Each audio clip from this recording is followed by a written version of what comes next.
بسم اللہ الرحمن الرحیم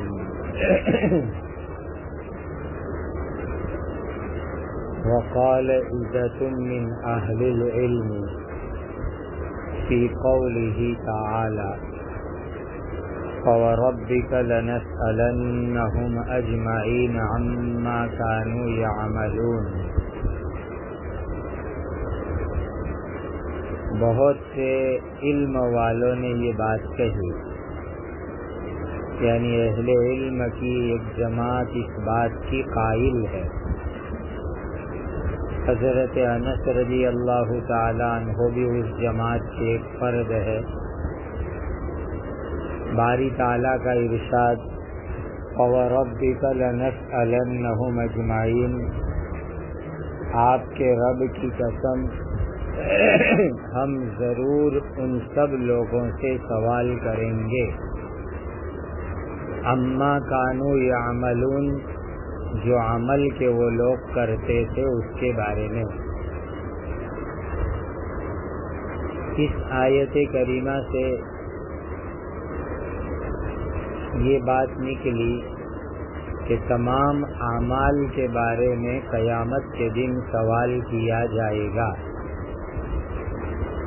عموم ہے کہ ایک مومن کے ذمے جتنے بھی اعمال کو انجام دینا تھا اس نے ان تمام اعمال کو انجام دیا یا انجام نہیں دیا، اس کے بارے میں قیامت کے دن ضرور سوال کیا جائے گا.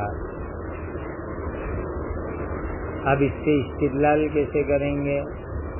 اما کانوا یعملون ای ان قول لا الہ الا اللہ، ان کے اعمال کے بارے میں سوال کیا جائے گا، یعنی لا الہ الا اللہ کے بارے میں سوال کیا جائے گا. اور لا الہ الا اللہ یہ اعمال قلبیہ میں سے ہیں، دل کے اعمال میں سے ہیں. گویا امام بخاری رحمۃ اللہ علیہ یہ تفسیر لا کر یہ بتلانا چاہتے ہیں کہ قیامت کے دن یہ جو زبان سے کلمہ طیبہ لا الہ الا اللہ پڑھا، دل میں اس کی تصدیق کی، اس کے بارے میں سوال کیا جائے گا. لیکن امام رحمۃ اللہ علیہ کا یہ استدلال اس وقت صحیح سمجھا جاتا جب کوئی دلیل قوی ہوتی کہ اما کانوا یعملون سے لا الہ الا اللہ مراد ہے. لیکن اما کانوا یعملون سے لا الہ الا اللہ مراد ہے، اس کے اوپر کوئی دلیل نہیں ہے. لہذا اس کو استدلال کے اندر جو امام رحمۃ اللہ علیہ نے پیش کیا وہ ہرگز مناسب نہیں ہے، بلکہ اس کو عموم پر رہنے دیا جائے کہ قیامت کے دن آپ کے رب سوال ضرور کریں گے جو اعمال وہ لوگ کرتے تھے اس کے بارے کے اندر. یہ ہو گیا امام بخاری رحمۃ اللہ علیہ کا دوسرا استدلال. تیسرا استدلال وقال لمثل هذا فليعمل العاملون، وہ مومن اور کافر کی آخرت کی گفتگو کا تذکرہ ہے سورہ صافات کے اندر. لمبا مکالمہ ہے. ان ھذا لہو الفوز العظیم لمثل ھذا فلیعمل العاملون. کیا معلوم ہوا؟ کامیابی کے لیے ایمان اور اعمال دونوں ضروری ہے. ایمان بھی ہو اعمال بھی ہو، تب جا کر کے مومن کو کامیابی حاصل ہوگی. اب یوں تفسیر کرتے ہیں لِمِثْلِ هَذَا فَلْيَعْمَلِ الْعَامِلُونَ أَيْ الْمُؤْمِنُونَ فَلْيُؤْمِنِ الْمُؤْمِنُونَ، کہ اس جیسی کامیابی حاصل کرنے کے لیے ایمان والوں کو ایمان لانا چاہیے. یہ تفسیر کرتے ہیں.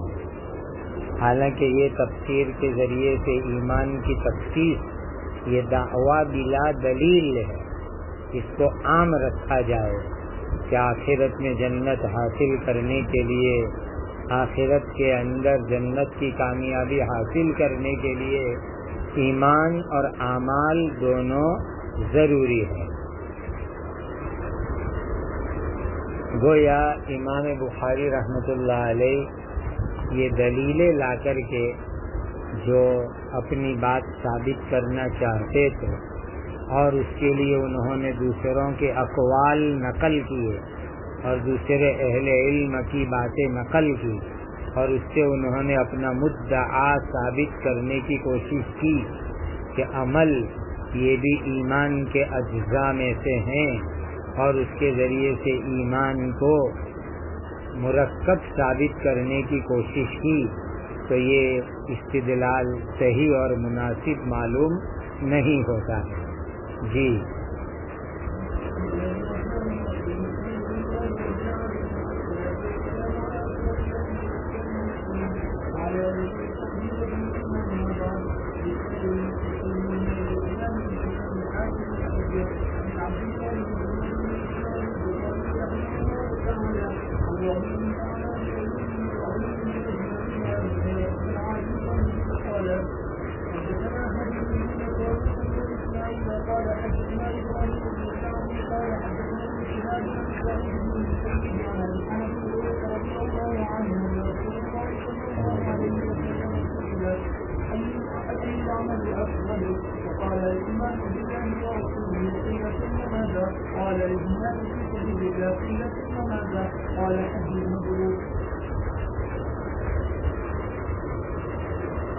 احمد ابن یونس جو امام بخاری رحمۃ اللہ علیہ کے استاد ہے، یہ ان کے جد کی طرف نسبت ہے یونس۔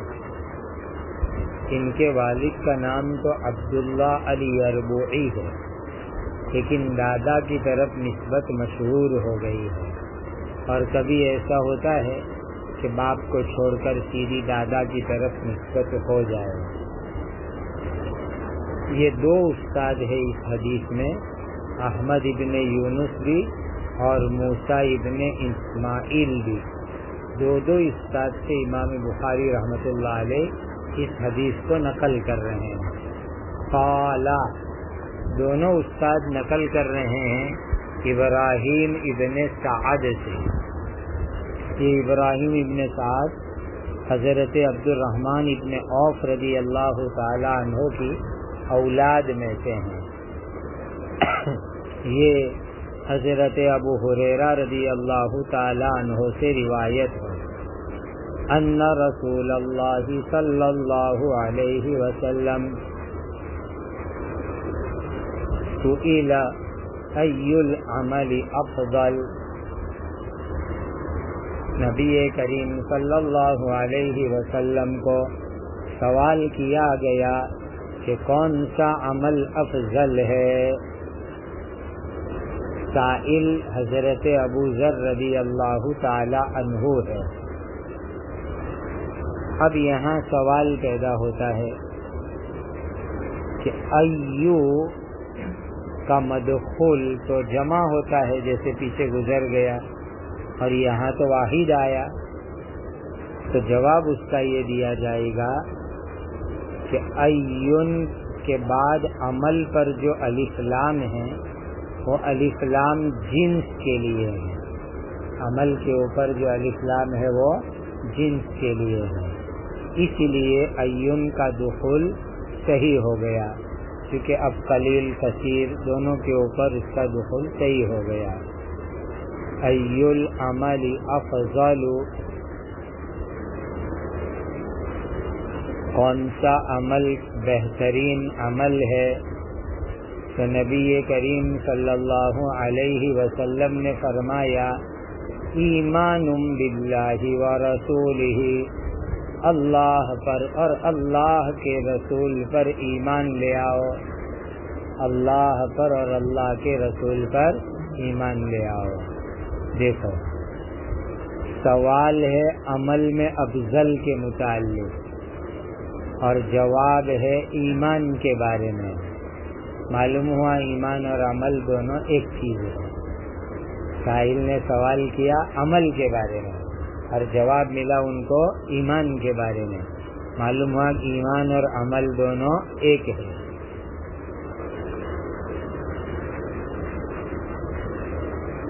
تو سائل کا سوال عمل کے لیے تھا اور جواب عمل کے متعلق دیا گیا. معلوم ہوا کہ ایمان اور عمل دونوں ایک ہے. قیل ثم ماذا، پوچھا گیا کہ حضور اس کے بعد کون سا عمل دوسرا افضل ہے دوسرے نمبر پر؟ تو فرمایا الجہاد فی سبیل اللہ، اللہ کے راستے میں جہاد کرنا یہ بڑا افضل ترین عمل ہے.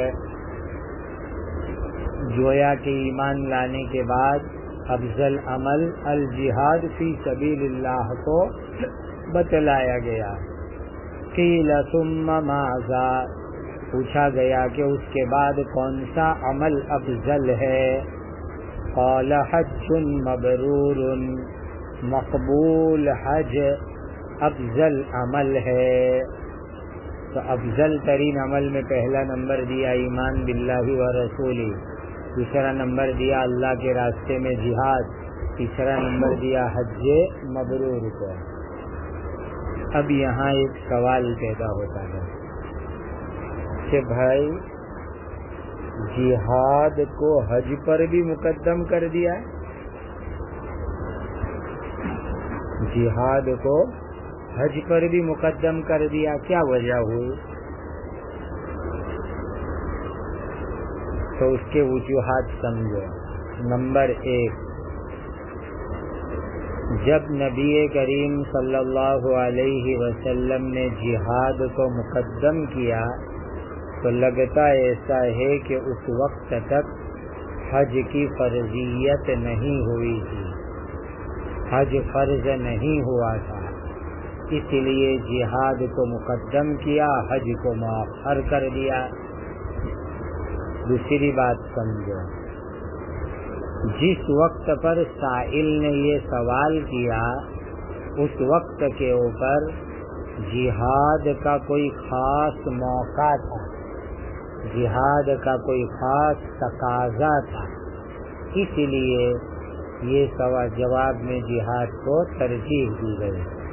جہاد کا کوئی خاص موقع تھا، جہاد کا کوئی خاص تقاضا تھا اور موقع محل اور تقاضے کے اعتبار سے مقدم مؤخر کیا جاتا ہے. نمبر 3، 2 نفل عمل میں تقابل ہو رہا تھا، نفل جہاد، نفل حج، اور ظاہر بات ہے کہ دونوں جب نفل عمل ہو تو اس وقت کے اوپر جہاد افضل ہوگا. یعنی سائل حج فرض کے بارے میں نہیں پوچھنا چاہتے، وہ تو ہے ہی کرنا ہے ہر ایک کو. سائل کے سوال کا منشا تھا نفل حج کے بارے میں، نفل جہاد کے بارے میں. تو گویا کہ 2 نفل عمل کے بارے میں تقابل ہو رہا تھا کہ بھئی ہم نفل جہاد کریں کہ نفل حج کریں. تو ظاہر بات ہے کہ 2 نفل عمل کا تقابل ہو تو نفل جہاد افضل ہو جائے گا، اسی لیے جہاد کو مقدم کیا گیا. نمبر 4، حدیث شریف میں ثم یہ ترتیب ذکری کے لیے ہے، ترتیب رتبی کے لیے نہیں ہے. یعنی مرتبہ نہیں بتلانا کہ بھائی جہاد پہلے بتلایا اسی لیے جہاد مقدم ہے، حج بعد میں بتلایا اسی لیے حج مؤخر ہے، ایسا نہیں مطلب نہیں ہے. بس تذکرے میں آ گیا، جہاد پہلے تذکرے میں آیا، حج بعد میں تذکرے میں آیا. تو اس تقدیم و تاخیر کی وجہ سے کسی کا مرتبہ بڑھ نہیں گیا اور کسی کا مرتبہ کم نہیں ہو گیا. تو ثم ترتیب ذکری کے لیے ہے، ترتیب رتبہ اس کے لیے نہیں ہے. نمبر 5، جہاد کا نفع متعدی ہے اس لیے اس کو مقدم کیا گیا، اور حج کا نفع لازمی ہے اس لیے اس کو مؤخر کیا گیا۔ تو جہاد کے فوائد متعدی ہے اس لیے اس کو مقدم کیا گیا، اور حج کے فوائد اس کے نتیجے کے اندر، اس کے مقابلے کے اندر لازمی ہیں، اسی لیے اس کو مؤخر کر کے بیان کیا گیا۔ دوسری بات یہ ہے کہ حج مبرور کس کو کہتے ہیں؟ نمبر 1، جس میں کوئی گناہ نہ ہوئے وہ حج مبرور ہے۔ نمبر 2، مبرور بمعنی مقبول، جو اللہ کی بارگاہ میں قبول ہو جائے، اور حج کی قبولیت کی علامت یہ ہے کہ حج سے آنے کے بعد حاجی کی زندگی نیکی کے اعتبار سے بدل جاوے، یعنی حاجی صاحب پہلے جو نیک اعمال کرتے تھے اس کے مقابلے میں اب زیادہ نیک اعمال کرنے لگے، گناہ سے زیادہ بچنے لگے، زندگی میں دینی تبدیلی آ گئی۔ نمبر 3، حج مقبول مبرور وہ ہیں جس کے اندر ریاکاری نہ ہوئے، وہ حج مبرور کہلاتا ہے۔ جی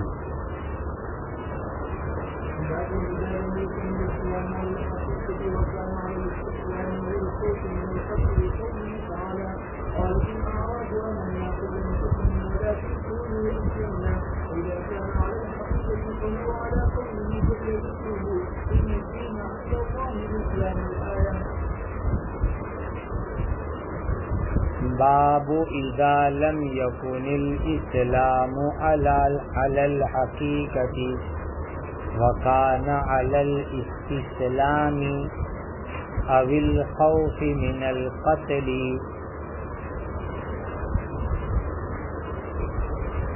اب اس ترجمۃ الباب سے کیا بتلانا چاہتے ہیں وہ ذرا سمجھیں۔ پہلے لفظ استسلام کو سمجھ گئے، اسلام کو لے گئے باب استفعال کے اندر، تو بن گیا استسلام۔ استسلام کے معنی آتے ہیں جھک جانا، ظاہر میں تابعداری قبول کر لینا،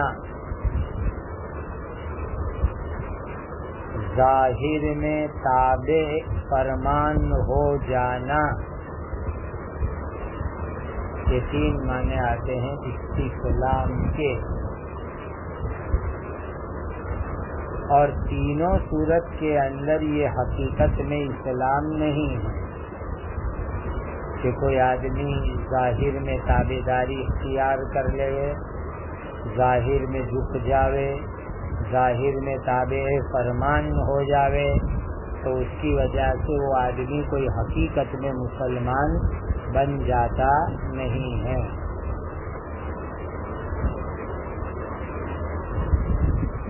اب ترجمۃ الباب، اذا لم یکن الاسلام، جب اسلام حقیقت پر نہ ہو،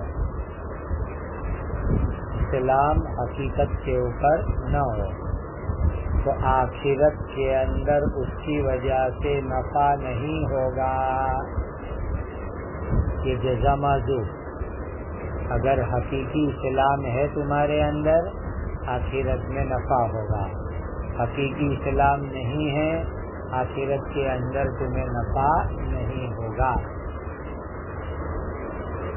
اب آگے، وَكَانَ عَلَى الْإِسْتِسْلَامِ، اگر کسی میں ظاہری تابعداری ہے، حقیقی اسلام نہیں ہے، صرف ظاہری تابعداری ہے، او الخوف من القتل، یا قتل کے ڈر سے خود کو مسلمان بتلاتا ہے، یا قتل کے ڈر سے خود کو مسلمان بتلاتا ہے، تو اس کی وجہ سے اس کو فائدہ نہیں ہوگا۔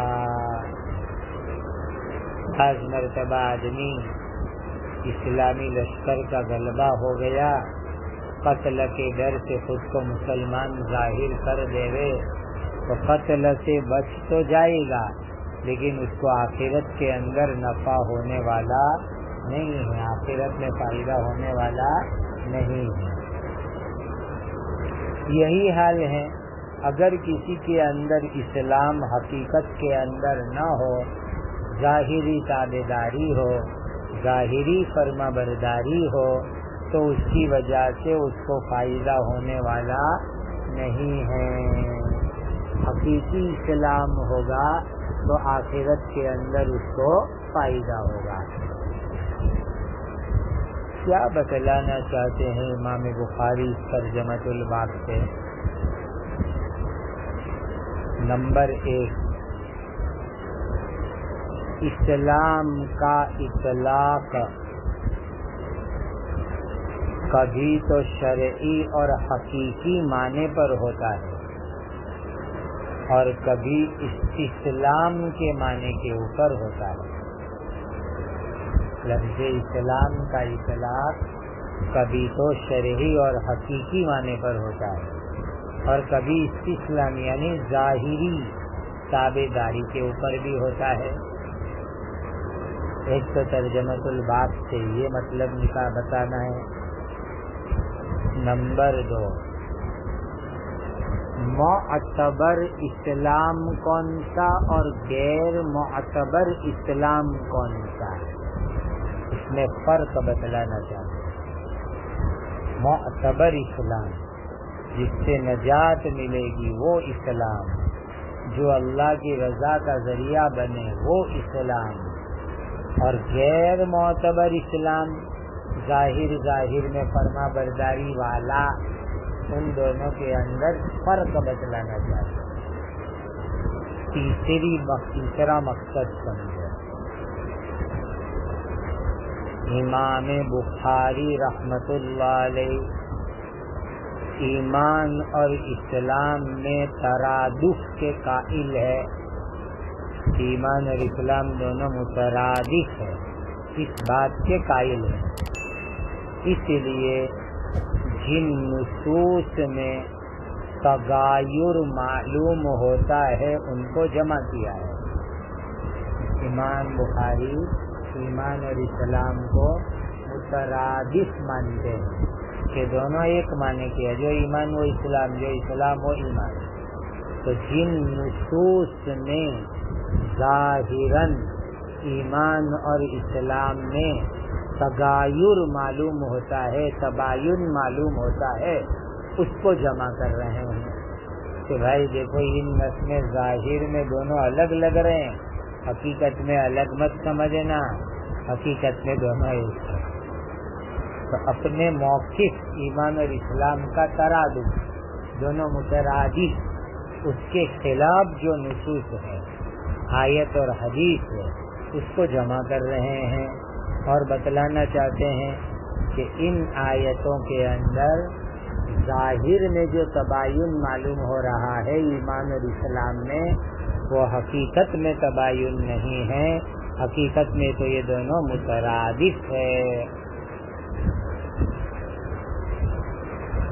اس لیے کہنا چاہ رہے ہیں دیکھو، قالت الاعراب آمنا قل لم تؤمنوا ولكن قولوا اسلمنا۔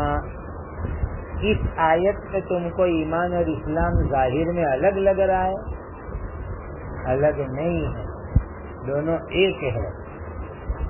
اگر تم کو دونوں کو ایک سمجھنا ہو تو آگے والی آیت پر غور کر لو، ان الدین عند اللہ الاسلام، وہاں غور کر لو تو تمہیں معلوم ہو جائے گا کہ دونوں کے اندر تغیر نہیں ہے بلکہ دونوں میں ترادف ہے۔ چوتھا مقصد سمجھو، امام بخاری کا کیا مقصد چوتھا اس ترجمۃ الباب سے؟ اسلام جب حقیقی معنی میں ہو تو ایمان کا مرادف ہے۔ اسلام جب حقیقی معنی میں ہو تو ایمان کا مرادف، ایمان اور اسلام میں ترادف، دونوں ایک جیسے ہو گئے۔ کیا مطلب؟ اسلام جب حقیقی معنی میں ہوگا تو ایمان اور اسلام میں کوئی فرق نہیں ہوگا۔ اسلام جب حقیقی معنی میں ہوگا تو ایمان اور اسلام میں کوئی فرق نہیں ہوگا، لیکن جب اسلام حقیقت شرعیہ کے معنی میں نہ ہو، لیکن جب اسلام حقیقت شرعی کے معنی میں نہ ہو بلکہ لغوی معنی میں ہو، بلکہ لغوی معنی میں ہو، اسلام کے معنی میں ہو، تو مجاز شرعی ہے، تب تو پھر ایک دوسرے کے مرادف نہیں ہوں گے، تب مجاز شرعی ہے اور دونوں ایک دوسرے کے مرادف نہیں ہے، بلکہ دونوں میں تباین ہو جائے گا۔ تو چوتھا مقصد کیا نکلا کہ جب اسلام شرعی حقیقی معنی میں ہوگا تب تو ایمان اور اسلام دونوں مرادف ہوں گے، جو ایمان وہ اسلام، جو اسلام وہ ایمان۔ لیکن جب وہ شرعی حقیقی معنی میں نہیں ہے بلکہ لغوی معنی میں ہے، مجازی معنی میں ہے، تو اس وقت دونوں کے درمیان ترادف نہیں ہوگا بلکہ کیا ہوگا؟ تباین ہوگا، تغایر ہوگا۔ یہ سب مقاصد اس باب سے سمجھ کے اندر آتے ہیں۔ قالت الاعراب آمنا قل لم تؤمنوا ولكن قولوا اسلمنا۔ ان اعرابوں کو کہو کہ تم آمنا کہتے ہو، تم ایمان نہیں لائے ہو، یوں کہہ دو کہ ہم نے ظاہر میں فرما برداری اختیار کی ہے، ظاہر میں فرما برداری کی ہے، ظاہر میں ہم نے اسلام کا لیبل اور ٹائٹل لگایا، لیکن دل کے اندر ایمان داخل ہوا نہیں، ایسا کہو۔ اگر تم کو ایمان اسلام والی بات کہنی ہے تو دنیاوی فائدے کے لیے مت کہو، بلکہ باری تعالیٰ کو حقیقی معبود مان کر کے کہو۔ ایمان اسلام کی بات کرنی ہو تو دنیاوی فائدے کے لیے مت کرو، بلکہ باری تعالیٰ کو حقیقی معبود مان کر کے کرو۔ اس لیے کہ یہ اعراب جو آئے تھے انہوں نے آ کر نبی کریم صلی اللہ علیہ وسلم سے قحط کی شکایت کی کہ ہمارے یہاں قحط ہو گیا ہے، ہم بہت پریشان حال ہے، لہذا آپ ہمارا کچھ مالی تعاون کر دو، کچھ غلہ دے دو، کچھ کھانے پینے کا سامان دے دو۔ اس طرح ان لوگوں نے سوال کیا تھا اعراب نے آ کر کے، تو ان کو کہا جا رہا ہے کہ دیکھو حضرت نبی کریم صلی اللہ علیہ وسلم غریبوں کی مدد فرماتے ہیں، تم آ کر ڈائریکٹ یوں کہو کہ ہم قحط زدہ لوگ ہیں، غریب ہیں، حالات زدہ ہیں، تو حضور تو ہر غریب کی مدد کرتے ہیں، تمہاری بھی مدد کریں گے، لیکن تم نے مطالبے کی ترتیب غلط بنا دی، اسلام کو بنیاد بنا کر تم مطالبہ کر رہے ہو، تم مطالبہ کر رہے ہو کیسے؟ اسلام کو بنیاد بنا کر کے کہ ہم ایمان لے آئے، یمنون علیک ان اسلموا، تو تم لوگ ایمان اور اسلام کو بنیاد بنا کر مطالبہ کر رہے ہو، یہ تمہارا مطالبہ غلط ہے، احسان جتلا کے مطالبہ کر رہے ہو، یہ مطالبہ تمہارا غلط ہے۔ گویا ایمان اور اسلام تو اللہ کی رضا کے لیے ہونا چاہیے، نہ یہ کہ دنیاوی فائدے کے لیے، نہ یہ کہ قحط میں غلے کے چندے کے لیے، نہ یہ کہ حضور سے قحط میں مدد مانگنے کے لیے۔ ایمان اور اسلام تو تمہارا ہونا چاہیے اللہ تعالیٰ کی رضا اور خوشنودی کے واسطے۔ فقالت الاعراب آمنا قل لم تؤمنوا ولكن قولوا اسلمنا فاذا كان على الحقیقت،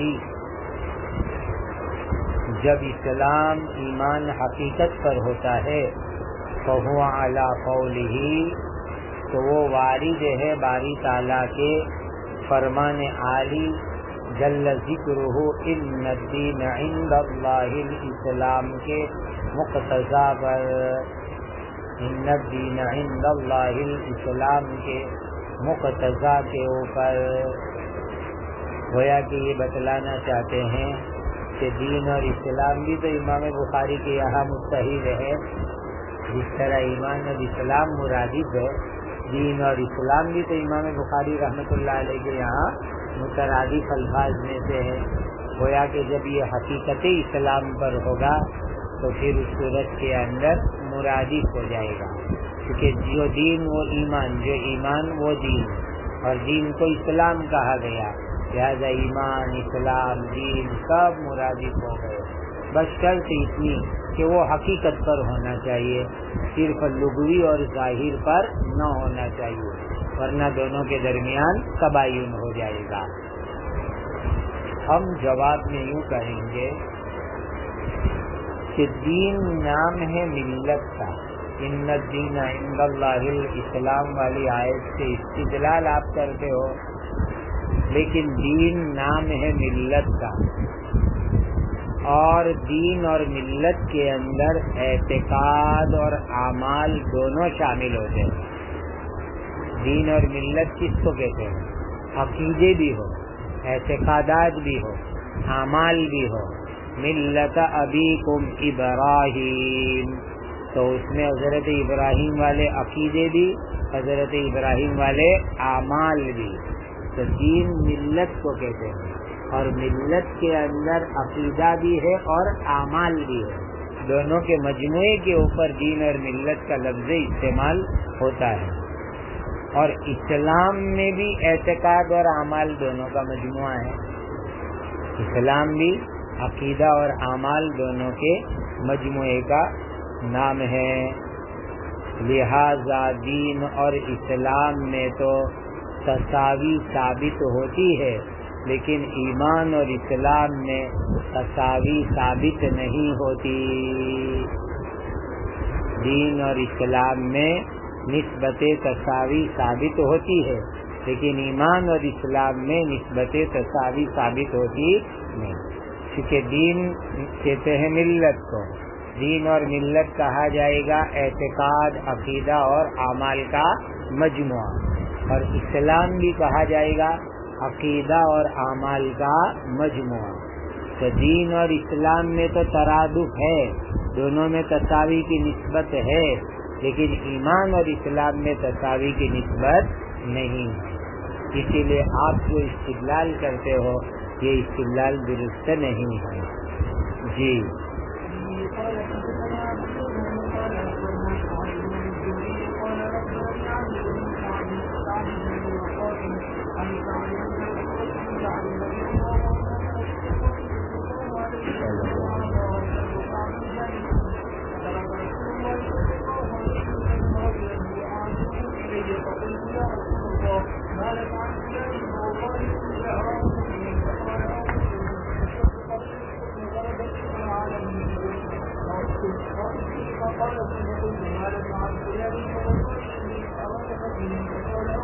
لأراه مؤمنا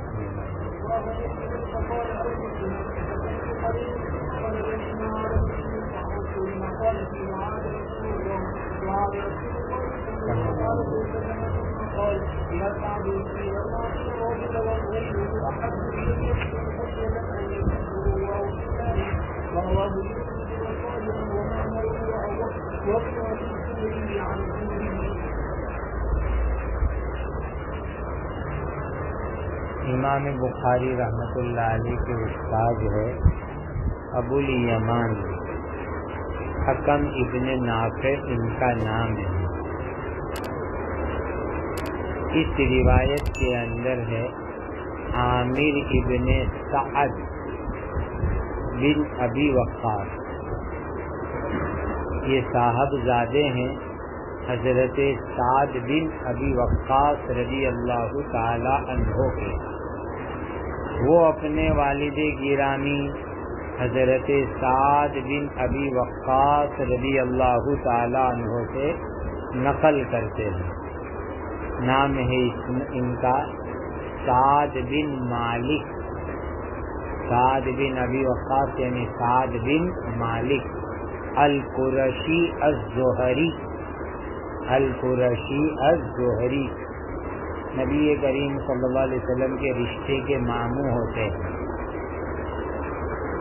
صحیح بخاری شریف میں ان سے 20 روایتیں منقول ہیں، عشرہ مبشرہ میں سے حضرت سعد بن ابی وقاص رضی اللہ تعالی عنہ ان رسول اللہ صلی اللہ علیہ وسلم اعطا رہتن، رہت کہتے ہیں 3 سے لے کر 10 تک کی جماعت کو رہت کہا جاتا ہے۔ دوسرا قول یہ ہے کہ 10 سے زائد افراد کی جماعت کو رہت کہا جاتا ہے، کہ نبی کریم صلی اللہ علیہ وسلم نے ایک جماعت کو دیا، یعنی مال غنیمت کا حصہ دیا۔ یہ کس وقت کا واقعہ ہے؟ آتا آپ صلی اللہ علیہ وسلم نے عنایت فرمایا، یہ غزوہ حنین کا واقعہ ہے۔ غزوہ حنین کے اندر غنیمت کا مال تقسیم ہو رہا ہے، اور غزوہ حنین ہوا فتح مکہ کے بعد فوراً۔ اب جو لوگ فتح مکہ میں نئے تازہ مسلمان ہوئے، ان کو نبی کریم صلی اللہ علیہ وسلم نے بڑا مال دیا، انعام دیا، 100 اونٹ عطا فرمائے، کیونکہ بڑے قریشی سردار لوگ اس وقت ایمان لائے تھے فتح مکہ کے موقع پر، تو حضور نے ان کو 100 اونٹ عنایت فرمائے ان کو۔ یہ انعام دینے کا مقصد تھا تاکہ وہ ایمان میں جم جائے، ثابت قدم رہ جائے۔ اس کے لیے آپ صلی اللہ علیہ وسلم نے غزوہ حنین کے موقع پر ان کو بڑی مقدار میں مال عنایت فرمایا۔ وسعد جالس، حال یہ کہ سعد بیٹھے ہوئے ہیں۔ دیکھو ذرا انداز دیکھو، راوی خود حضرت سعد ہے اور وہ کیا کہہ رہے ہیں؟ سعد بیٹھے ہوئے ہیں، حالانکہ کیا کہنا چاہیے تھا؟ انا جالس، میں بھی وہاں بیٹھا ہوا تھا۔ اس طرز تکلم کو کہا جاتا ہے تجرید، یعنی آدمی اپنے آپ کو اپنے نام سے تعبیر کرے۔ جیسے بعض لوگ کہتے ہیں نا کہ بھائی میں بھی وہاں حاضر تھا، یہ تو ایک صاف ستھری تعبیر ہو گئی، لیکن کہہ رہے کہ بھائی محمود خود بھی وہاں موجود تھا، یہ ہو گئی تجرید۔ تو حضرت سعد کو کیا کہنا تھا؟ انا جالس، لیکن کیا کہا؟ وسعد جالس، حضرت سعد بھی وہاں بیٹھے ہوئے تھے، اور نبی کریم صلی اللہ علیہ وسلم غنیمت کا مال تقسیم کر رہے ہیں۔ بڑے لوگوں کو جو نئے ایمان لائے ان کو زیادہ عنایت فرما رہے ہیں انعام کے طور پر۔ نبی کریم صلی اللہ علیہ وسلم نے ایک آدمی کو چھوڑ دیا، یعنی ایک شخص کو انعام نہیں دیا۔ یہ آدمی ہے حضرت جعیل رضی اللہ تعالی عنہ، کہ حضرت جعیل نام کے ایک آدمی کو حضور نے نہیں دیا، ان کو چھوڑ دیا۔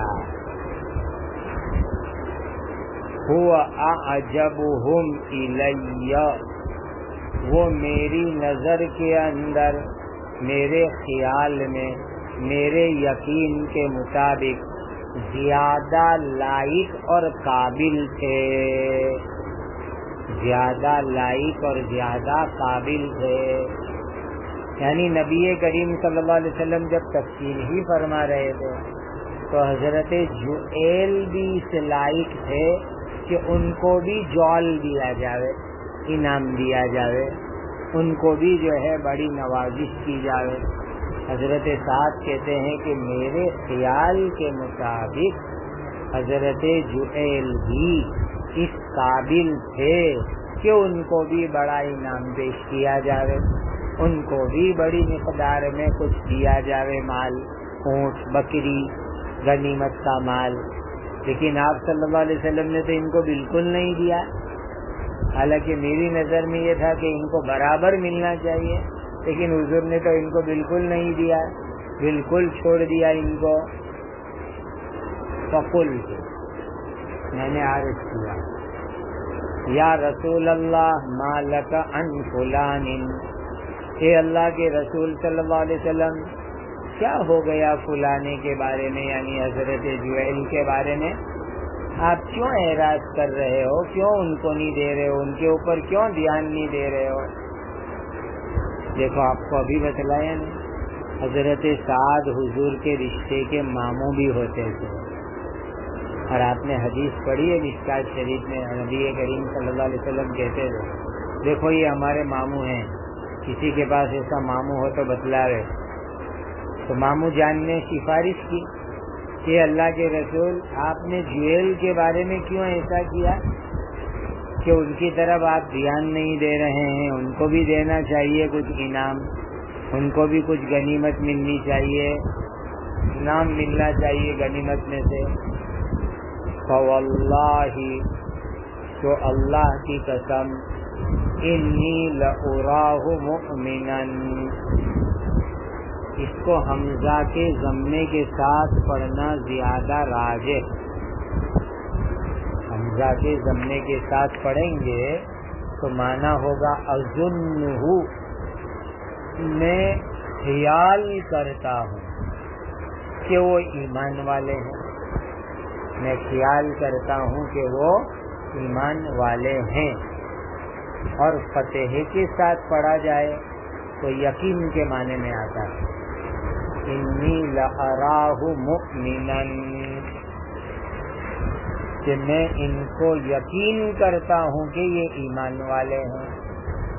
فتح کے ساتھ پڑھے تو اسی لیے مجہول والی قرات زیادہ بہتر ہے۔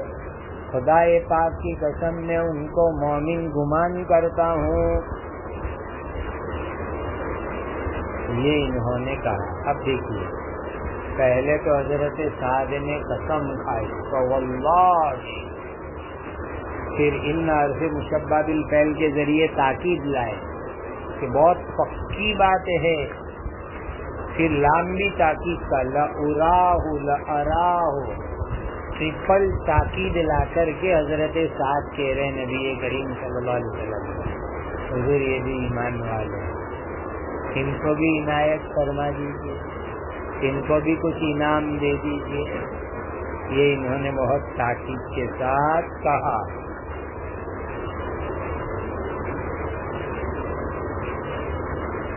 اب یہاں کچھ باتیں سمجھ لیں،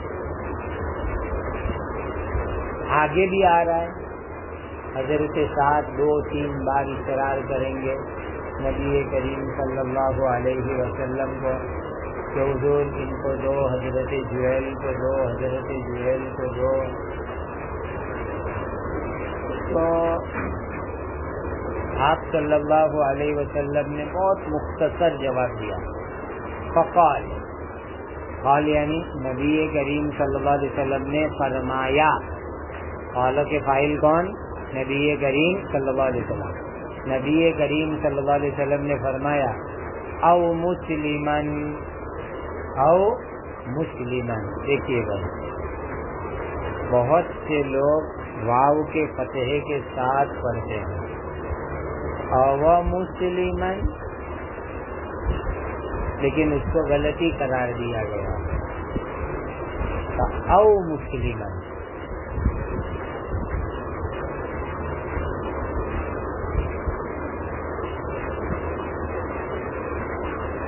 اب یہ او کس معنی میں آیا ہے؟ نمبر 1، او کو تنویع کے معنی میں لو، نوع بتلانے کے لیے. جیسے عام طور پر او تنویع کے لیے بھی آتا ہے کہ کہیں متعدد نوع کی چیزیں بتلانی ہوتی ہے تو وہاں او لایا جاتا ہے. تو او تنویع کے لیے بھی ہو سکتا ہے. نمبر 2، تشریک کے لیے، تشریک یعنی شریک کر دو، کہ مومن بھی کہو اور مسلمان بھی کہو. یہ ہو گئی تشریک کا معنی. حضرت سعد نے کیا کہا تھا؟ مومنا. تو نبی کریم صلی اللہ علیہ وسلم نے کیا فرمایا؟ او مسلما، یعنی ان کو مومن بھی کہہ دو اور مسلم بھی کہہ دو. یہ ہوا تشریک کا معنی. اور تنویع کا معنی تو واضح ہے کہ مومن یا مسلم. نمبر 3، اضراب کے لیے مراد لے لو. او کو اضراب کے لیے. اضراب کے لیے کیا مطلب؟ لا تقل مؤمنا بل مسلما. اضراب کے لیے ہے تو کیا معنی نکلے گا؟ لا تقل مؤمنا بل مسلما. نمبر 4، تردید کے لیے. تردید،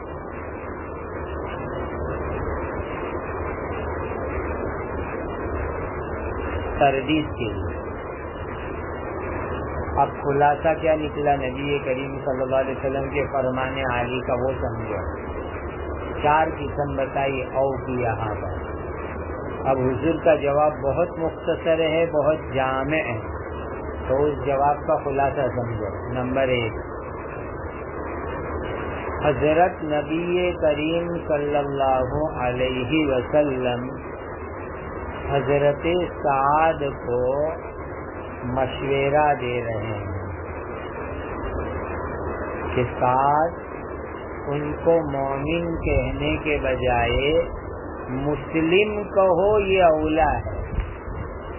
ان کو مومن کہنے کے بجائے ان کو تم مسلم کہو، یہ اولا اور بہتر ہے. کیوں مومن کہنے کے بجائے مسلم کہنا اولا اور بہتر ہے؟ کیوں؟ اس لیے کہ ایمان کا تعلق باطن سے ہے، اور یہ جو ہے نا غیبی اور باطنی چیز ہے ایمان. اور غیبی اور باطنی چیز صرف اللہ جانتے ہیں. غیبی اور باطنی چیز صرف اللہ جانتے ہیں. اور اسلام کا تعلق ظاہر سے ہے. تم ان کو ظاہر کے اعتبار سے مسلمان دیکھ رہے ہو تو تمہیں تو ظاہر کے اعتبار سے جو ہے وہ کہنا چاہیے. ظاہر کے اعتبار سے جو ہے وہ کہنا چاہیے. تو تمہیں تو ان کو مومن نہیں کہنا چاہیے، بلکہ کیا کہنا چاہیے؟ مسلمان کہنا چاہیے. کیوں یہ مشورہ دیا؟ اسی لیے کہ ایمان کا تعلق باطن سے ہے. ایمان امور غیبیہ میں سے ہے، اور اس کے باطن میں کیا ہے، باطن کی حقیقت کیا ہے، یہ صرف اور صرف اللہ تعالی جانتے ہیں. تم تو ان کے ظاہر کو جانتے ہو. اسی لیے جو ظاہر کو تم جانتے ہو وہی تم کو بولنا چاہیے تھا. وہی آپ صلی اللہ علیہ وسلم کے فرمان کا خلاصہ کیا نکلا؟ کسی کے ایمان کا قطعی حکم نہیں لگانا چاہیے. کسی کے ایمان کا قطعی حکم نہیں لگانا چاہیے. ادھر سے تم قسم کھا کے حرف مشبہ بالفعل سے لام کی تاکید سے کہہ رہے ہیں، حالانکہ حقیقت حال تو اللہ تعالیٰ ہی جانتے ہیں. اسی لیے تمہیں اتنی قطعیت کے ساتھ، اتنی پختگی کے ساتھ باطنی اندرونی چیز کے بارے میں نہیں کہنا چاہیے. وہ تو اللہ کے حوالے ہیں. اگر تمہیں کہنا چاہیے تو بہت تو ظاہر کے متعلق کہنا چاہیے کہ حضور وہ مسلمان نظر آتے ہیں، اسی لیے ان کو بھی کچھ دینا چاہیے. سمجھ گئے آپ صلی اللہ علیہ وسلم کے فرمان عالی کا خلاصہ۔ دوسری بات سمجھیں،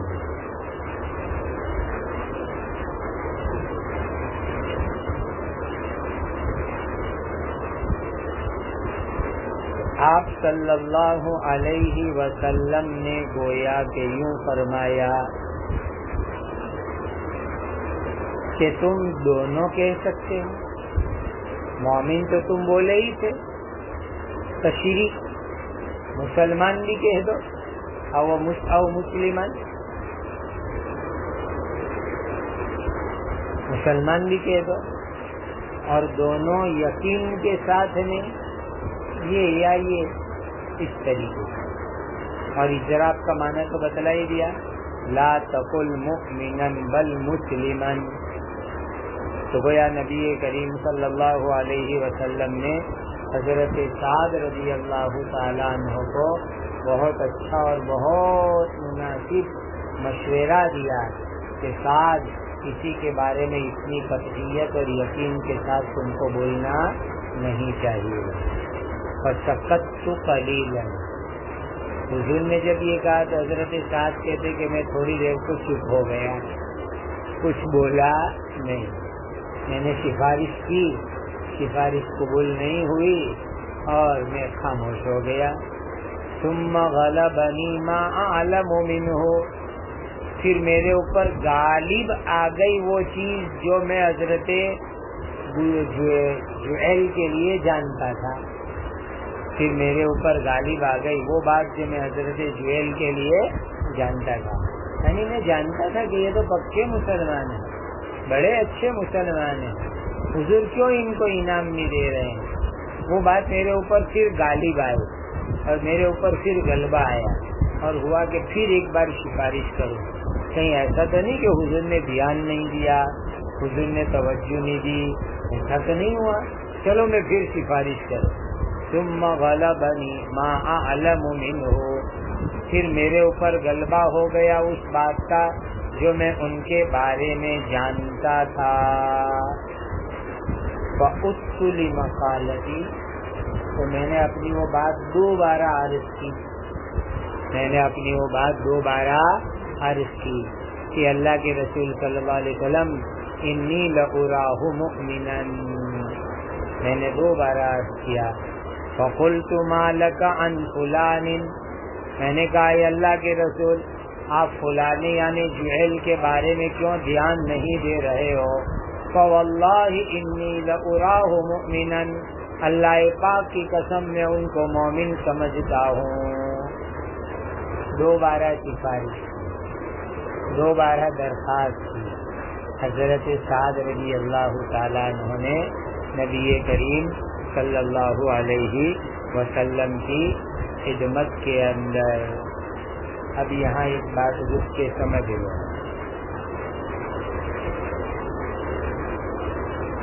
کتاب الزکوٰۃ میں بھی امام بخاری رحمۃ اللہ علیہ سے روایت کو لائے ہیں، وہاں ایک لفظ آیا ہے روایت میں ساررتہ، یعنی یہ بات میں نے آہستہ سے نبی کریم صلی اللہ علیہ وسلم کو عرض کی۔ کیا لفظ آیا ہے؟ ساررتہ، میں نے یہ بات نبی کریم صلی اللہ علیہ وسلم کو آہستہ سے کہی، یعنی حضرت سعد جو حضرت جعیل کے بارے میں بار بار سفارش کر رہے ہیں، یہ سفارش علی الاعلان زور زور سے نہیں کر رہے ہیں، بلکہ کیسے کر رہے ہیں؟ آہستہ آہستہ کر رہے ہیں۔ کیا نتیجہ نکلا؟ شراح نے اس سے کئی فائدے مستنبط کیے ہیں۔ نمبر 1 اہم فائدہ، بڑوں کو کوئی ایسی بات کہنی ہو جو ظاہراً اعتراض یا اشکال کی صورت بنتی ہو تو چپکے سے کہنا چاہیے۔ بڑوں کو کوئی ایسی بات کہنی ہو جو ظاہراً اعتراض یا اشکال کی شکل بنتی ہو تو کیسے کہنا چاہیے؟ چپکے سے کہنا چاہیے۔ چونکہ یہ بات ظاہراً اعتراض کی بن رہی تھی کہ حضور آپ سب کو دے رہے ہیں، جویل کو کیوں نہیں دے رہے ہیں؟ اسی لیے انہوں نے چپکے سے آہستہ سے نبی کریم صلی اللہ علیہ وسلم کو یہ بات عرض کی۔ نمبر 2، امر بالمعروف نہیں عن المنکر، سرًا کرنا چاہیے، وہ اوقاف النفس ہوتا ہے۔ امر بالمعروف نہیں عن المنکر حتی الامکان، جب خاص فرد کو کرنا ہو تب تو سرًا ہی کرنا چاہیے، عمومی کرنا ہو تو مجمع میں کہو، لیکن کسی خاص فرد کو کہنا ہے تو سرًا کہو۔ جیسے کہ بھائی کہنا کہ بھائی سبق میں آپ نیند نہ نکالے، ایک عمومی نصیحت، اور کسی خاص فرد کو کہنا ہو تو الگ سے ان کو تنہائی میں کان میں کہہ دیا جائے کہ صبح جی آپ سبق میں نیند نہ نکالا کریں، اس طریقے سے۔ تو عمومی نصیحت میں امر بالمعروف نہیں عن المنکر جہراً کر سکتے ہیں، لیکن فرد خاص کو اگر کہنا ہو تو سرًا کہنا زیادہ بہتر ہے۔ نمبر 3، چھوٹا آدمی بڑے آدمی کو مشورہ دے سکتا ہے۔ چھوٹا آدمی بڑے آدمی کو، حضرت صاحب چھوٹے، نبی کریم صلی اللہ علیہ وسلم بڑے، مشورہ پیش کیا کہ حضور جویل کو بھی دو انعام۔ نمبر 4، ہر مشورہ قبول کرنا ضروری نہیں۔ حضور نے حضرت سعد کا مشورہ قبول نہیں فرمایا، ہر مشورہ قبول کرنا ضروری نہیں۔ نمبر 5، اگر مشورہ قبول نہ کرے تو عدم قبول کی وجہ بھی بتلا دینا چاہیے کہ میں نے جو آپ کا یہ مشورہ قبول نہیں کیا نا، اس کی وجہ یہ ہے، وجہ بھی بتلا دینی چاہیے تاکہ سامنے والے کے دل میں ذرا اطمینان ہو جائے کہ میرا مشورہ جو ہے اس وجہ سے قبول نہیں ہوا۔ نمبر 6، مجمع میں اس طرح سوال مت کرو کہ جس سے بے ادبی اور گستاخی کا انداز پیدا ہو جاوے۔ مجمع میں کسی کو سوال کرنا ہو تو اس انداز سے سوال مت کرو کہ بے ادبی اور گستاخی کا انداز ہو جاوے۔ یہ سب چیزیں معلوم ہوئی اس طرز عمل کی وجہ سے۔ جب انہوں نے دوبارہ درخواست کی تو حضور نے کیا فرمایا؟ فقال او مسلما، دوسری مرتبہ بھی نبی کریم صلی اللہ علیہ وسلم نے فرمایا کہ مسلمن کہہ دو نا، ظاہر پر تم فیصلہ کرو نا، باطن کے اوپر کیوں جاتے ہو؟ ثم غلبنی ما اعلم منہ، پھر میں تھوڑی دیر میں چپ رہا اور پھر میرے اوپر غلبہ ہوا جو بات میں حضرت جویل کے لیے جانتا تھا۔ اب غلبے کی وجہ سے تیسری مرتبہ بھی کہہ رہے ہیں، تقاضا ہوا اور تیسری مرتبہ بھی کہہ رہے ہیں، فعدت لمقالتی، میں نے پھر سے میری بات پیش کی، میں نے پھر سے میری بات نبی کریم صلی اللہ علیہ وسلم کو پیش کی۔ دیکھیے بار بار پیش کر رہا ہے، 3 مرتبہ درخواست کر لی نبی کریم صلی اللہ علیہ وسلم کو۔ معلوم ہوا کہ بعض موقع کے اوپر درخواست مقرر اگر کر لیں تو کوئی حرج نہیں۔ حضور نے نفس درخواست پر کوئی تنبیہ نہیں کی، حضرت سعد کو نفس درخواست پر کوئی تنبیہ نہیں فرمائی۔ یہ تقریر رسول بڑی دلیل ہے۔ 3 مرتبہ انہوں نے درخواست کی اور درخواست کی وجہ کیا؟ غلبہ، کہ میرے اوپر غلبہ ہوتا تھا کہ جویل اتنے اچھے آدمی اور حضور دیکھ کیوں نہیں رہے ان کو، کیوں ان کی طرف دھیان نہیں دے رہے ہیں نبی کریم صلی اللہ علیہ وسلم۔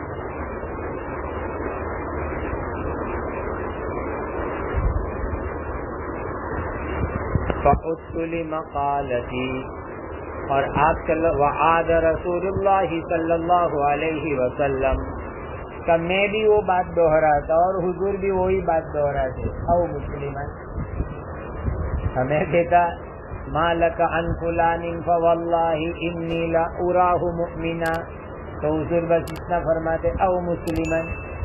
تو میں وہ بات دوہراتا جو مجھے کہنی تھی، حضور وہ بات دوہراتے جو آپ کو فرمانی. 3 مرتبہ ہو گیا. اب یہاں ایک بات سمجھے، یہ بار بار کیوں کہہ رہے ہیں؟ تو حدیث شریف کے ظاہری الفاظ سے تو معلوم ہوتا ہے غلبہ حال، مغلوب الحال. اور غلبہ حال ذرا سمجھو کس کو کہتے ہیں. بعض مرتبہ انسان کو ایک خاص کیفیت طاری ہو جاتی ہے. بعض مرتبہ انسان کے اوپر کوئی خاص کیفیت طاری ہو جاتی ہے اور سوچنے سمجھنے کی صلاحیت مفقود ہو جاتی ہے. اس وقت کچھ سوچتا بھی نہیں اور کچھ سمجھتا بھی نہیں. تو بعض مرتبہ انسان کے اوپر کوئی خاص کیفیت طاری ہو جاتی ہے اور سوچنے اور سمجھنے کی صلاحیت مفقود ہو جاتی ہے. ہوتا ہے ایسا. بعض مرتبہ کسی کے اوپر خشکی طاری ہوتی ہے، بعض مرتبہ جذبہ محبت طاری ہو جاتا ہے، بعض مرتبہ جذبہ غصہ طاری ہو جاتا ہے اور آدمی مغلوب الحال ہو جاتا ہے اور اس وقت سوچنے سمجھنے کی صلاحیت ختم ہو جاتی ہے.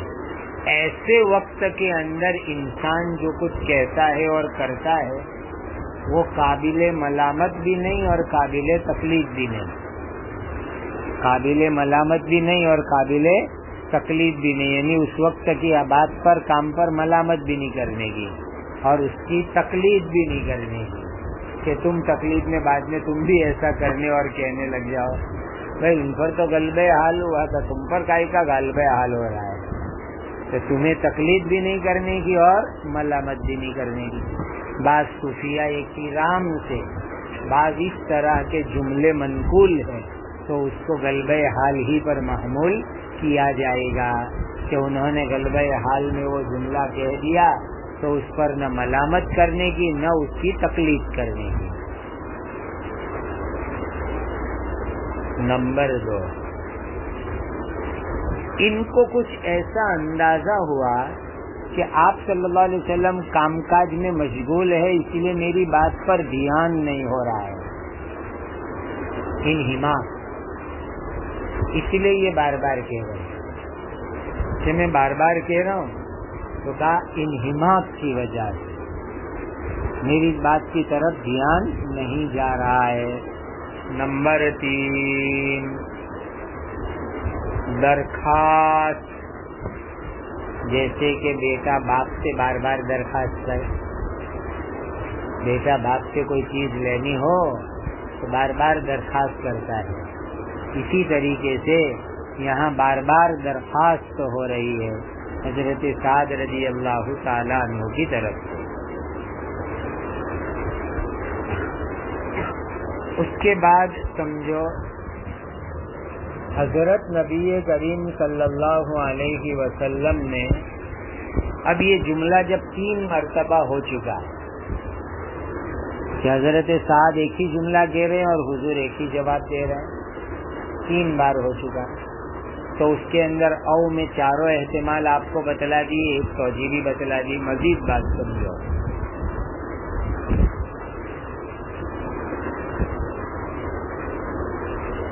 تردید والی او کو تردید کے معنی میں لے کر کے بھی خلاصہ سمجھنا. حضرت نبی کریم صلی اللہ علیہ وسلم نے حضرت سعد کی تردید فرمائی کہ سعد تم کو مومن نہیں کہنا چاہیے تھا، مسلم کہنا چاہیے تھا. مومن کہنا نہیں چاہیے تھا بلکہ کیا کہنا چاہیے تھا؟ مسلم کہنا چاہیے تھا. گویا جو تم نے ان کو مومن کہا اس کو حضور نے رد فرما دیا اور یوں فرمائے کہ مسلم کہو. لیکن اس توجیہ کے اوپر بعض لوگوں نے اشکال کیا ہے. وجہ اشکال کی کیا کہ یہ تردید والی توجیہ کرے تو کیا ہوتا ہے کہ کیا حضرت جویل کے بارے میں نبی کریم صلی اللہ علیہ وسلم کو کوئی شک تھا؟ ان کے ایمان کے بارے میں کیا حضور کو کوئی شک تھا کہ ان کے اندر ایمان نہیں ہے یا ایمان کمزور ہے؟ ایسا کوئی شک تھا؟ ہرگز نہیں. دوسری روایتوں میں حضرت جویل کی بڑی فضیلت آئی ہے، بڑی فضیلت آئی حضرت جویل رضی اللہ تعالیٰ عنہ کی. لہذا ان روایت کو سامنے رکھ کر کے یہ ہم نہیں کہہ سکتے کہ حضرت نبی کریم صلی اللہ علیہ وسلم کو حضرت جویل رضی اللہ تعالیٰ عنہ کے بارے میں کوئی شک تھا. ایک اور بات سمجھو، 3 مرتبہ حضرت سعد کہہ رہے اور تینوں مرتبہ حضور او مسلمن فرما رہے. تو اس میں حضرت سعد رضی اللہ تعالی عنہ کو بات کرنے کا سلیقہ بتلانا ہے، بات کرنے کا سلیقہ بتلانا ہے کہ سعد کسی کے متعلق اظہار رائے کرو نے تو قسم کے ساتھ اتنی موقع مت کیا کرو. سلیقہ کلام کا بتلانا چاہتے ہیں کہ کسی کے بارے میں اگر کوئی رائے کا اظہار کرنا ہو تو قسم کے ساتھ موقد نہ کرے بلکہ احتیاط سے کام لے اور محتاط الفاظ استعمال کرے. انہوں نے تو قسم کے ساتھ اور لام کے ساتھ اپنی رائے کا اظہار کر دیا، تو کہا کسی کے بارے میں بھی اتنی موقد رائے کا اظہار مت کرو. نمبر 3، نبی کریم صلی اللہ علیہ وسلم حضرت جویل کو دے نہیں رہے،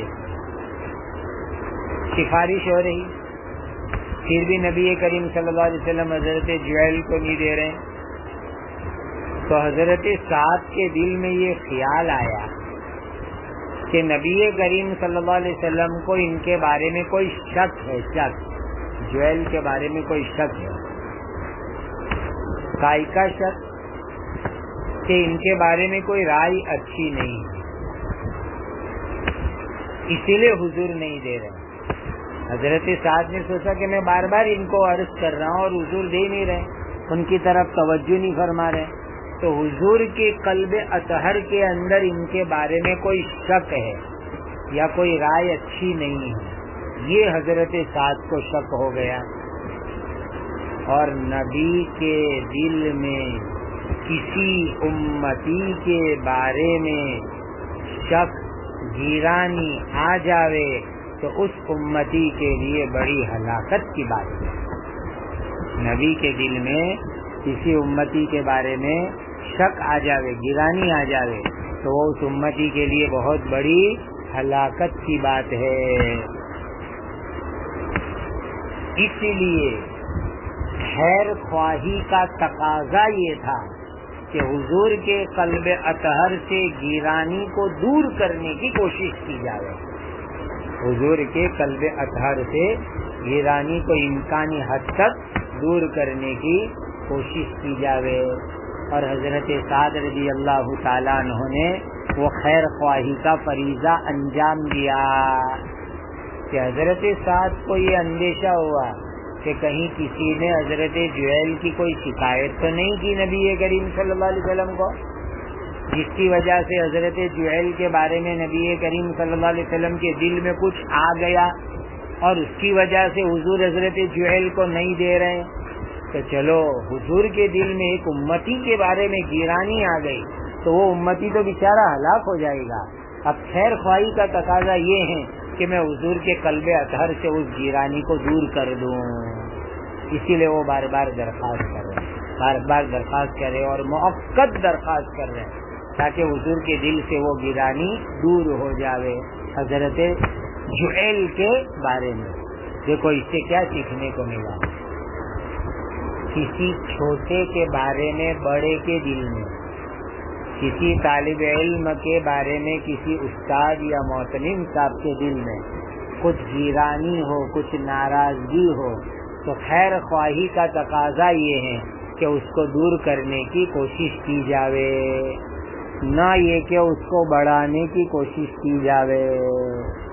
ایک طالب علم کے بارے کے اندر ایک استاد کے دل میں ہے کہ سبق میں سوتا رہتا ہے۔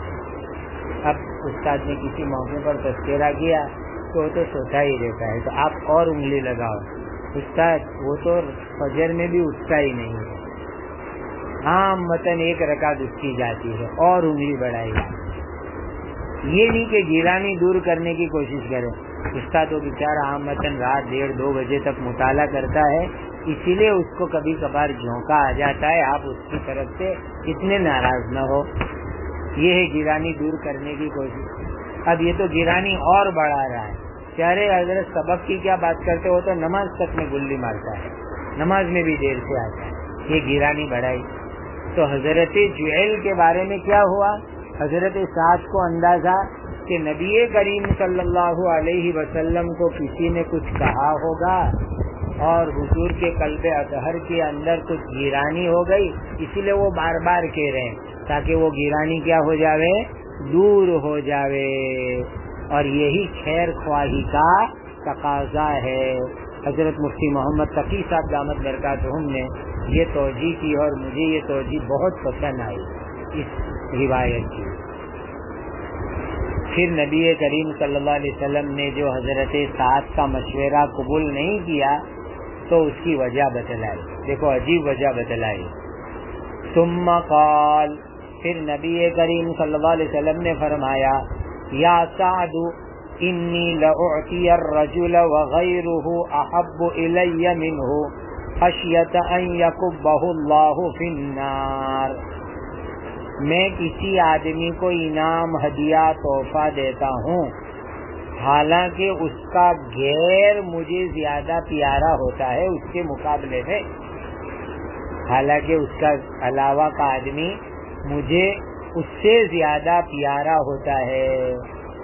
کیا مطلب کہ میں نے دیا کسی کو تحفہ ہدیہ تو یہ میری محبت کی دلیل نہیں ہے کہ مجھے محبت ہے اسی لیے دیا، میں کسی کو دیتا ہوں تو دینا یہ محبت کی دلیل نہیں ہے۔ بہت سی مرتبہ یہ ہوتا ہے کہ جس کو دیا اس کے ساتھ محبت کم ہے اور جس کو نہیں دیا اس کے ساتھ محبت زیادہ ہے، اس لیے کہ یہی ہوتا ہے کہ آدمی دوسرے کو دے دے کر کے جو ہے خوش کرتا ہے، اور جس سے محبت ہوتی ہے کہ تو اپنا ہے ہی نہیں دیں گے تو بھی اپنا ہی ہے، نہیں دیں گے تو بھی یہ اپنا ہی ہے، اور جس سے ابھی کچھ کمی ہے بھائی اس کو دو اس کو دو، تو کیا حضور کے فرمان کا حاصل ہوا کہ میرے دینے کا مطلب یہ نہیں ہے کہ مجھے اس کے ساتھ زیادہ محبت ہے،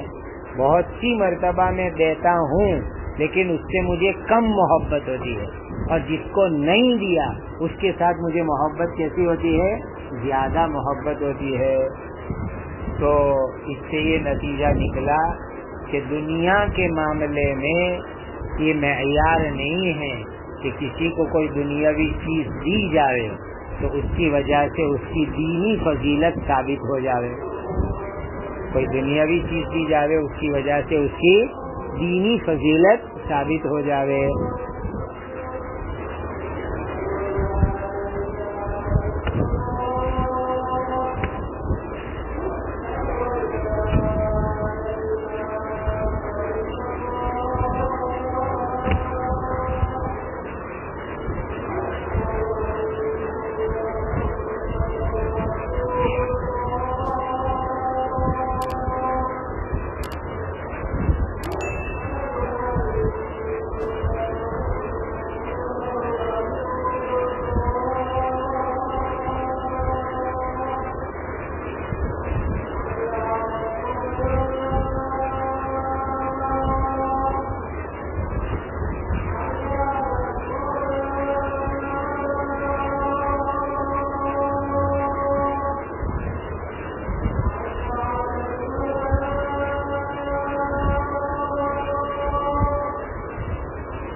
پھر حضور نے وجہ بتلائی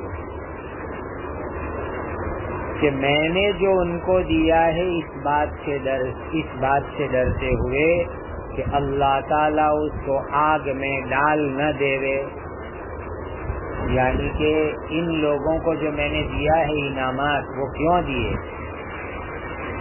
یہ سرداران قریش سے مجھے کوئی زیادہ محبت ہے اس کے لیے نہیں دیا، ابھی یہ نئے نئے ایمان لائے ہیں، ان کو اسلام کے اوپر جمانا مقصود ہے۔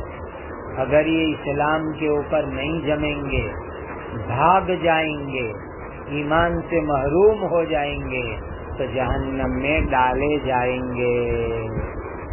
تو میں ابھی یہ نئے نئے ایمان لائے ہیں نا، ان کو اس لیے دے رہا ہوں تاکہ ان کی تالیف قلب ہو جائے، وہ اسلام پر جم جاوے اور اسلام پر مضبوط ہو جاوے۔